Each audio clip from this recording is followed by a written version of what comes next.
Day के साथ मैं हूं हुमा सैरिश। नाजरीन, हमारा मुल्क चूंकि ज़रूरी मुल्क है और ज़राअत की तरक्की के लिए हर हुकूमत कोशा रहती है। आज हम आपकी मुलाकात एक ऐसी शख्सियत से कराने जा रहे हैं जिनका ताल्लुक ज़राअत से है। हमारे साथ मौजूद है डायरेक्टर जनरल ज़राअत पंजाब डॉक्टर अंजुम अली भुट्टर साहब। आइए जानते हैं इनके और ज़राअत के हालात के हवाले से। जी अस्सलाम वालेकुम, बहुत शुक्रिया सर, आप हमारे प्रोग्राम में तशरीफ़ लाए। ये बताइए कि आप अपने दिन का आगाज़ कैसे करते हैं? जी बिस्मिल्लाहिर्रहमानिर्रहीम। जी मैं एक ज़री कारकुन हूँ और यकीनन दिन का आगाज़ अल्लाह ताला के पाक नाम से किया जाता है और उसके बाद कोशिश होती है कि कोई जो रात के पेंडिंग असाइनमेंट हैं, कोई एमरजेंसी एक्टिविटीज़ है, उनको देखा जाए और उसके बाद हम लोग दफ्तर पहुँचते हैं। दफ्तर जाने के बाद एक मॉर्निंग मीटिंग होती है जो मैंडेटरी है तमाम ऑफिसर्स के लिए, और उसमें हम ना सिर्फ अपनी अटेंडेंस बल्कि पंजाब के जो 36 डिस्ट्रिक्ट्स हैं और 9 डिवीजन्स हैं उनको भी इंश्योर करते हैं कि जो हमारा फील्ड स्टाफ इस वक्त अपने अपने ऑफिस में या फील्ड में आ गया है उनकी क्या लोकेशंस हैं, क्या पोजीशंस हैं। उसके बाद हमारा जो दफ्तर का काम है, कोई इमरजेंसी मीटिंग्स हैं वो शुरू होती हैं और उसमें हम अपनी एक्टिविटीज़ अच्छा करते सर, हैं। इतनी मसरूफियत आपकी और आपका जो ओहदा है, इस हिसाब से आपको पंजाब में ट्रैवल भी करना पड़ता है, तो क्या आप थकते नहीं हैं इन सब से? जी, ये एनर्जी होती है कि नेचुरली एनर्जी होती है हर काम के। अगर आपको ऐसा किसी शोबे में काम करने का मौका मिले जो आपका पैशन हो, हम्म। तो उसमें इंसान को थकावट कम होती है। हम चूँकि काश्तकार फैमिली के लोग हैं हम्म। और ये हमारा जिसे कहते हैं मरूसी पेशा भी है, हम्म। और इस पेशे में हम ऐसे तबके के साथ काम करते हैं जो मुआशरे का को बहुत तरक्की याफ्ता और बहुत ज़्यादा अमीर तबका नहीं है। हम्म।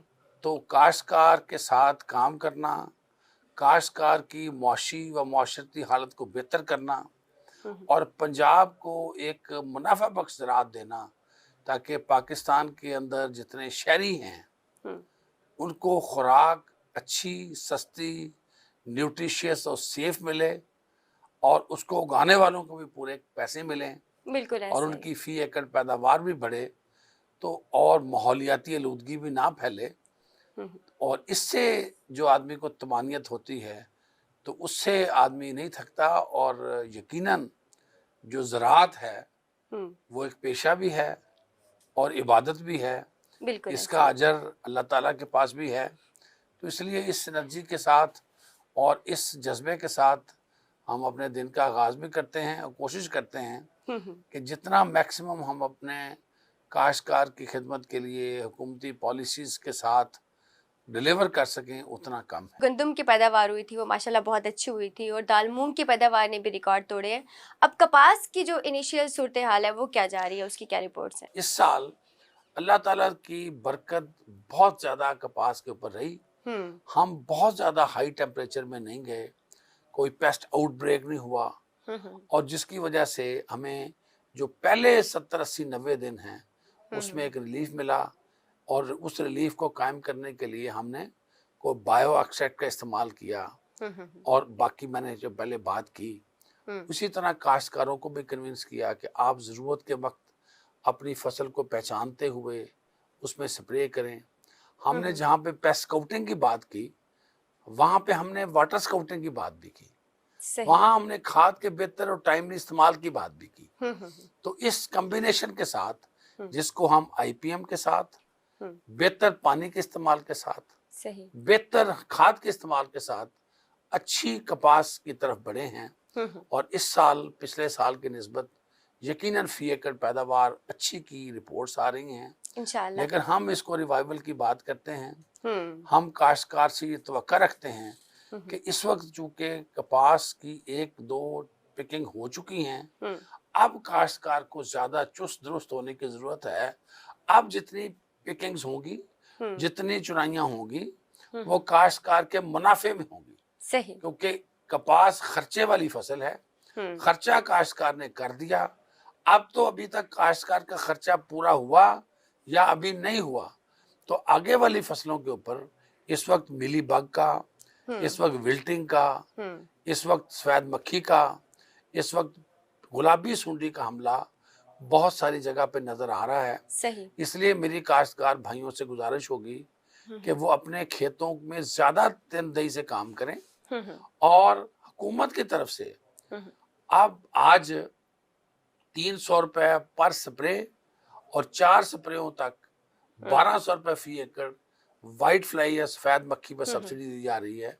सफेद मक्खी को के स्प्रे इस्तेमाल करने वाले काश्तकार सही। इस फैसिलिटी से फायदा उठाएं हुँ, और महंगी जो पेस्टिसाइड्स हैं हुँ। उसको इस्तेमाल करके अपने खर्चे में कमी करें सही। ताकि बर वक्त स्प्रे के साथ बेहतर कंट्रोल लें। हुँ, हुँ। और उसके साथ साथ मेरी गुजारिश होगी हुँ, कि वो साफ चुनाई करें, 10 बजे के करीब चुनाई करें। आज मैंने बहुत सारी अपनी बहनों को चुनाई करते देखा है। सुबह अच्छा। सुबह मैं उनके साथ था, लेकिन मैं देख रहा था कि वो उस पुट्टी के अंदर बहुत मॉइस्चर था। हुँ, अगर ज्यादा गीली पुट्टी होगी हुँ। तो वो प्रिंटिंग में जाके वो उसमें जब ट्रीटमेंट करेंगे, जब हम कपड़ा बनाएंगे हुँ, हुँ। तो वहां उसके ऊपर दाग आ जाते हैं। सही। तो इसलिए अब हमने जब के पुट्टी के साथ कपड़ा बनाना होता है हुँ, तो कपड़े में उसकी वैल्यू कम हो जाती है। तो सही। इसलिए 10 बजे से पहले पिकिंग ना करें, हुँ, नीचे से पिकिंग शुरू करते हुए ऊपर की तरफ जाएं। हुँ, हुँ, हुँ। और सबसे इम्पोर्टेंट है हुँ, कि सर बांध कर, ताकि उसमें कोई बाल, कोई सही। स्टिकर, कोई चिंगम हुँ, या कोई और रैपर, कोई प्लास्टिक की चीज हुँ। कपास के अंदर दाखिल ना ना हो। हो, बिल्कुल। सूती कपड़े में उसको रखें हुँ, हुँ। और इसी तरह ही आप जेनिक फैक्ट्री में सही। शिफ्ट करें ताकि एक साफ सुथरी अंडों की तरह साफ चिट्टी कपास। कपास जो है वो हुँ, जेनिक फैक्ट्री में जाए। हुँ, हुँ। और जिससे मैं उम्मीद करता हूं कि जेनिक फैक्ट्रीज उसको बेहतर नर्क भी देंगी और यकीनन उससे दोनों तरफ हुँ, हुँ। जेनिक फैक्ट्रीज की अच्छी कपास बेहतर दाम में बिकेगी हुँ, हुँ। और जिम्मेदार को भी बेहतर पैसे बिल्कुल, मिलेंगे। डॉक्टर साहब आपने बहुत अच्छे मशवरे दिए किसानों के हवाले से। इनको एजुकेट करने के लिए और जदीद टेक्नोलॉजी को इस्तेमाल करते हुए ज़राअत को बेहतर बनाने के लिए हुकूमती लेवल पे कोई कोशिश हो रही है? जी, एक तो फिर महकमा ज़राअत तो सी है, हुँ, जिसका कोई 10,000 से ज़्यादा का अमला है। सही। पंजाब के 23,940 गाँव में हम कोशिश करते हैं कि हर गाँव में पहुँच के काश्तकार की खिदमत करें। हुँ, इसके अलावा बाकी जितने चैनल्स हैं, रेडियो है, टेलीविज़न है, अखबार है, सोशल मीडिया गैजेट्स हैं, हुँ, हुँ। तमाम पे अपनी मौजूदगी कोशिश करते हैं हो। उस चैलेंज के अंदर जो कीड़ों के हवाले से मैं बात करूँ, तो मक्की में फॉल आर्मी वर्म है, सही, कपास में सफेद मक्खी और पिंक बोलवर्म है और सही। विल्टिंग और जो लास्ट मिली बग है। हुँ, इनको कंट्रोल करते हुए अगर हम अपनी फसल को ज़्यादा बेहतर तौर पर संभाल लेंगे तो यकीनन हम बेहतर पैदावार की तरफ बढ़ेंगे। दालों में चूंकि पंजाब हुकूमत ने बहुत ज़्यादा सब्सिडी बीज पे दी थी, हुँ, हुँ। तो मूंगी जो है वो पंजाब के अंदर रिकॉर्ड प्रोडक्शन आई है। बिल्कुल। 2.5 लाख टन से ज़्यादा की पंजाब की पैदावार है। हुँ, और यकीनन जिस तरह पाकिस्तान में होता है कि जब किसी चीज़ की पैदावार बढ़ती है तो उसकी कीमतें कम हो कीमतें जाती बिल्कुल हैं। ऐसा ही होता है। तो हमारी कोशिश थी कि वफाकी हुकूमत जो है इसमें काश्तकार की हैंड होल्डिंग करे।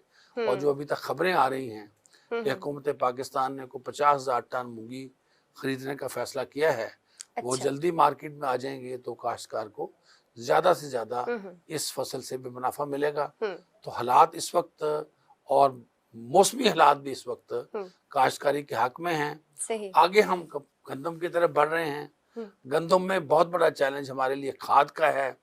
इंटरनेशनल मार्केट में कीमतें बढ़ने की वजह से जो डीएपी की कीमतें बढ़ रही हैं, वो एक हमारे लिए बड़ा चैलेंज है।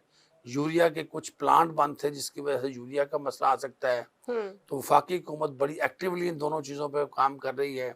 सही। पंजाब हुकूमत काश्तकार की लागत को कम करने के लिए, हुँ, डीएपी की कीमतों को कम करने के लिए और फास्फोरस की बाकी खादों में जिसमें एनपी है, एनपीके है, हुँ, हुँ। एसएसपी है, उसके ऊपर सब्सिडी दे रही है।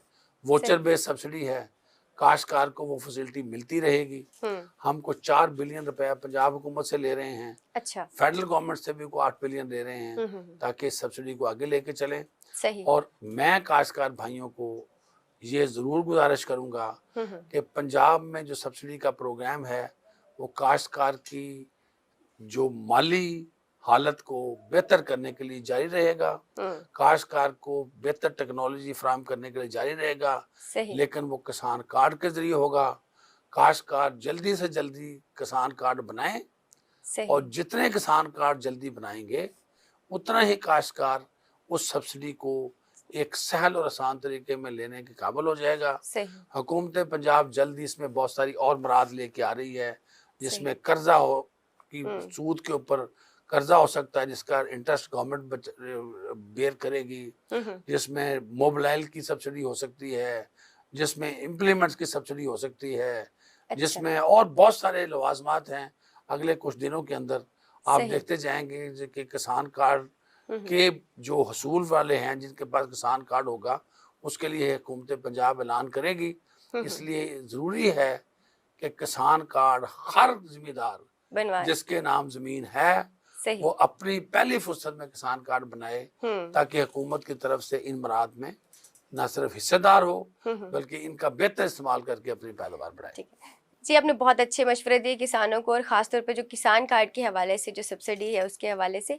अच्छा, मुझे ये बताइएगा कि ओवरऑल इतनी अच्छी पैदावार हुई है माशाल्लाह, इसका क्रेडिट आप किसको देना चाहेंगे? जी, सबसे पहले तो मैं बात करूंगा कि ये जो काश्तकार के और ज़राअत के हालात बेहतर हो रहे हैं, इसका सबसे बड़ा क्रेडिट नेचर को होता है, रहमत बारी को होता है, बेशक। उसके बाद मार्केट को होता है कि मार्केट में काश्तकार को अच्छे दाम मिलें, और फिर नीचे तीसरे नंबर पर हिकमत अमली को होता है। सही। हिकमत अमली में जो काश्तकार की मदद के लिए तंजीमें हैं, जिसमें यकीनन महकमा ज़राअत है, बीज और खादों और पेस्टिसाइड वाले सप्लायर्स हैं, उन लोगों ने अपनी कोशिशें की हैं। हुकूमत ने एक मजबूत हिकमत अमली बनाई है, जिसमें ये देखा गया कि पैदावार को कम करने वाले कौन कौन से मसाइल हैं, और उन मसाइल को हल करने के लिए क्या वसाइल हो सकते हैं। सही। और उन वसाइल को काश्तकार के पास पहुंचाया गया, जिसकी वजह से ये सारा कुछ आपको नजर आ रहा है। लेकिन इसको हम मजीद बेहतर से बेहतर करने की कोशिश कर रहे हैं, ताकि अगले चैलेंज जो हैं वो उनको हम आबादी की वजह से जो हमारे ऊपर आ रहे हैं उनको हम उनसे बर्दाश्त सकें। मेरी ये रिक्वेस्ट होगी कि काश्तकार गंदम के लिए तैयारी शुरू कर दें। अल्लाह ताला इस साल इंशाल्लाह और बेहतर गंदम देगा। उसके लिए बीज, ज़मीन का इंतखाब, मशीनरी का इंतखाब करें। हम जो मुतलका अदारे हैं उनके साथ राब्ते में हैं, और यकीनन इस साल भी काश्तकार को एक अच्छा पैकेज मिलेगा इंशाल्लाह इंशाल्लाह। अच्छा डॉक्टर साहब, हिकमत अमली की आप बात कर रहे हैं, तो देखा जाता है कि कोई एक चीज़ को अगर किसान अगर करते हैं, किसी भी ज़मीन पे बोया जाता है तो एक ही चीज़, गन्ना काश्त करना है तो फिर सब जगह पे गन्ना ही काश्त हो जाता है, या कपास करनी है तो बहुत सी जगह पे कपास ही काश्त कर लेते हैं। फिर इसके रेट की बात कर रहे हैं कि फिर वो कम हो जाता है जब पैदावार ज़्यादा होती है। तो इस हवाले से भी हुकूमत कोई हिकमत अमली तैयार कर रही है कि किसानों को ये बताया जाए कि किस जगह पे कौन सी चीज़ की पैदावार मुनासिब रहेगी? जी, उसके लिए एक तो हमने इकोलॉजिकल सर्वेस भी किए हैं, लेकिन मैंने जो अर्ज की कि हम इस वक्त न सिर्फ इंटेंसिफिकेशन की, जिसमें फसलों की शिद्दत की बात कर रहा हूँ, 1 एकड़ में 1 से ज्यादा फसलें लेने की, सही, बल्कि डाइवर्सिफिकेशन की बात कर रहे हैं कि जो बड़ी फसलें हैं उससे निकल के हम ऐसी फसलों के ऊपर जो ज्यादा मुनाफा बख्श है उसकी तरफ आए। हम बागों में जो सर्टिफाइड प्लांट्स हैं उनकी बात कर रहे हैं। सही। हम पंजाब के अंदर बागों की नर्सरियों को न सिर्फ रजिस्टर कर रहे हैं बल्कि उनको मराद भी दे रहे हैं। हमने पंजाब में पहली दफा मेडिसिनल प्लांट के ऊपर प्रोजेक्ट शुरू किया है, जैसे हम इसबगोल को भी, सौंफ को भी, कलवंजी को भी टारगेट कर रहे हैं। इसी तरह हम पंजाब के अंदर दालों की मैंने बात की, दालों को सब्सिडाइज तरीके से बीज दे के काश्तकार को बढ़ाने की कोशिश कर रहे हैं। पंजाब में तिल के ऊपर एक बड़ी सब्सिडी है और काश्तकार ने तिल की क्रॉप को बहुत ज्यादा रिस्पांस दिया है, और पंजाब ने तिल की रिकॉर्ड प्रोडक्शन आई है। इसी तरह आप पिछले साल में अगर देखें तो पंजाब ने कुछ 700-800 मिलियन डॉलर से ज्यादा की फ्रूट एंड वेजिटेबल एक्सपोर्ट की है, जिसमें हमने किन्नू और आम के अंदर हमारा बड़ा जरिया है। लेकिन ये चीजें आहिस्ता काश्तकार को नजर आती हैं। हमारा जो प्रीमाइस है वो बड़ा क्लियर है। हम पंजाब के अंदर फी एकड़ पैदावार बढ़ाने की बात करते हैं, हम फी एकड़ में से ज़्यादा फसल लेने की बात करते हैं, हम डाइवर्सिफिकेशन की बात करते हैं, सही। हम फसलों के नुकसान को कम करने के लिए वैल्यू एडिशन की बात करते हैं, हम ज़मीन की सेहत की बात करते हैं, पानी की दस्तयाबी की बात करते हैं, बिल्कुल। और माहौलियाती आलूदगी से बचने की बात करते हैं। और अबव ऑल हम काश्तकार की सेहत को, काश्तकार के मुनाफे को और काश्तकार के रहने की जगह जिसको हम गांव कहते हैं उसको साफ सुथरा बेहतर करने के लिए इंटीग्रेटेड रूरल डेवलपमेंट की बात करते हैं। हम गांव को शहरों के बराबर तो नहीं ला सकते, लेकिन गांव के लिए एक बेहतर फजा देने के लिए गांव की तरक्की की बात करते हैं। अच्छा, गांव को शहर बनाने की जरूरत है भी नहीं, वो एक प्योर एक लाइफ होती है वहाँ पे। आपको गांव की लाइफ कैसी लगती है? जी, मैं तो जाहिर है हम लोग, ये तो हमारी फैंटेसी है कि हम ऐसी नस्ल से तल्लक रखते हैं जो मरूसी काश्तकार हैं। सही। लेकिन मैं जो मुझे इस लाइफ में जिस बात का ज़्यादा दुख होता है कि मेरे बचपन का गांव आज का गांव नहीं रहा। मेरे बचपन के गांव में साफ़ सुथरी हवा थी, साफ़ सुथरे बाज़ार थे, खालिद खुराक थी। आज गांव में आबादी बढ़ गई है, कोई रेगुलेटेड सिस्टम नहीं है, गांव में सीवरेज के बहुत सारे मसाइल हैं, गांव में रूढ़ियों के बहुत सारे मसाइल हैं, गांव की कोई अपनी पंचायत नहीं है जो इस्लाह अहवाल की बात करे। गांव का यूथ बेरोजगार होता जा रहा है।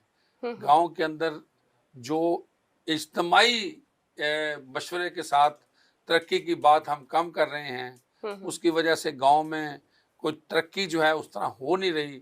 उसमें हमारी जो गांव के रहने वाले दोस्त हैं उनकी भी एक जिम्मेदारी है, रियासत की भी जिम्मेदारी है, ताकि गांव के हालात को बेहतर करने के लिए, लोगों को शहरों की तरफ बढ़ने से रोकने के लिए गांव को ज़्यादा से ज़्यादा तरक्की दें। और जितने तरक्की देंगे उससे यकीनन हमारे जैसे लोग खुश होंगे, क्योंकि हमारी जो नस्ल है वो गांव में इस वक्त तंग महसूस कर रही है। सही। तो इन सारी चीज़ों की वजूहात आप क्या समझते हैं कि असल वजह क्या है कि गांव की जो प्योर लाइफ थी अब पहले जैसी नहीं रही है? बहुत बड़ा मसला तो आबादी का है, क्योंकि पाकिस्तान के अंदर आबादी 50 लाख नफूस से ज़्यादा हर साल बढ़ रही है। और उसके बाद जो ब्रेन ड्रेनेज का है, जो एजुकेशन है या हेल्थ फैसिलिटीज़ हैं या दूसरी सिविक फैसिलिटीज़ हैं, उसमें शहरों के और गांव के दरमियान डिफरेंस क्रिएट हुआ। जो हैव वाले लोग थे, जिनके पास वसाइल थे और जो पढ़े लिखा तबका था वो निकला शहरों की तरफ, जिसकी वजह से एजुकेशन और बाकी चीज़ें गिरी। लेकिन मैं बड़े पुरुमीद हूँ अल्लाह ताला की ज़ात से कि मेरा जो गांव है, मेरा जो पिंड है, मेरा जो गिरां है वो यकीनन पंजाब के अंदर जो पंजाबियत है वो तो हमारे गांव में है। बिल्कुल ऐसा। और ये 23,900 गांव जो पंजाब में हैं, ये इंशाल्लाह लहलाते रहेंगे और इनकी ज़राअत ज़्यादा तरक्की करेगी। और इसके जो शहरी हैं वो न सिर्फ पंजाब में बल्कि पाकिस्तान की बजाय पूरी दुनिया में हमारा नाम रोशन करते हैं इंशाल्लाह। इंशाल्लाह। अच्छा, जाते जाते आप किसानों को मुख्तसर सा क्या पैगाम देना चाहेंगे? जी, मैं तो सिर्फ ये कहूँगा कि काश्तकारी एक बड़ा चैलेंज है। काश्तकारी को फ़ख्र महसूस करें कि हम काश्तकार की औलाद हैं। ज़मीन के साथ हमारा रिश्ता है, सदियों से हम काश्तकारी के साथ मुंसलिक हैं। अपनी औलाद को, अपने नौजवान को, अपने नींगर को, अपने बच्चे को काश्तकारी के बारे में ज़रूर बताएं और उन्हें इस बात पर फ़ख्र करना सिखाएं कि वो इस ज़मीन का पुत्र है और उस ज़मीन में से उसने न सिर्फ खुद एक बेहतर ज़राअत करनी है बल्कि आइंदा आने वाली नस्ल को भी एक सेहतमंद ज़मीन और सेहतमंद हवा और सही पानी देना है। सही, बिल्कुल ऐसा है कि अपने वतन की मिट्टी से मोहब्बत भी करनी है और इसको बढ़ाने के लिए और ज़राअत की बेहतरी के लिए कोशिश भी करनी है। जी नाज़रीन, आपने गुफ्तगू सुनी डॉक्टर अंजुम अली भुट्टर की। इन्होंने बताया कि किस तरीके से ज़राअत की बेहतरी में हुकूमतें और किसान मिलकर किरदार अदा कर सकते हैं। आपसे मुलाकात होती रहेगी, मुझे दीजिए इजाज़त, तब तक के लिए अल्लाह हाफ़िज़। खबर और आप साथ साथ साउथ टुडे के सोशल मीडिया पेजेस पर इलाकाई, कौमी और बैनुल-अक़वामी मुस्तनद खबरें, करंट अफेयर्स, सियासी तज्ज़िये और तबसरे, इंफोटेनमेंट, सोशल इशूज, खेल और खिलाड़ी, एंटरटेनमेंट, कारोबारी और माशी खबरें और अपडेट्स, ये सब और बहुत कुछ सिर्फ साउथ टुडे पर। अब रहिए बाखबर पाकिस्तान के बड़े डिजिटल और social media platform south today के साथ। आपकी अपनी आवाज, आपका तर्जुमान, साउथ टुडे, नए दौर का न्यूज मीडिया सोर्स। www.southtoday.live पर आइए और साउथ टुडे के सोशल मीडिया पेजेस को लाइक कीजिए। South today, par excellence in digital and social media।